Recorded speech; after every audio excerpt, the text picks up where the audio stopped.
Mount Vesuvius fire, mass evacuation as blaze rages on road to active volcano. A number of homes, offices, hotels and restaurants have been evacuated after a fire continued to rage on the road to Mount Vesuvius. The blaze has already destroyed one home, according to local media reports. The fire broke out late yesterday evening, and despite the best efforts of the 5 teams of firefighters, the flames on Via Vesuvio have still not yet been extinguished. Residents have claimed they can see the flames from Naples, almost 9 miles away. Police have closed the road as a precaution and redirected traffic, as well as evacuated several nearby buildings. Italian authorities have said 30 homes have been evacuated, as well as offices and hotels.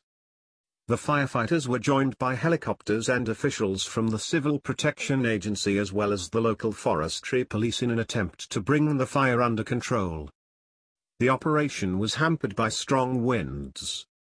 Firefighters have not given any indication of how the fire started. But the mayor of the nearby Herculaneum, Ciro Bonagiuto, wrote on Facebook, "I would like to know why criminals start these fires. Why?" Italy has seen a huge number of fires, particularly wildfires, over recent days following months of lower than average rainfall and high temperatures. Dozens of animals were killed in one fire in Sicily, which destroyed hundreds of hectares of farmland, with firefighters saying the southern half of the country had been particularly badly affected.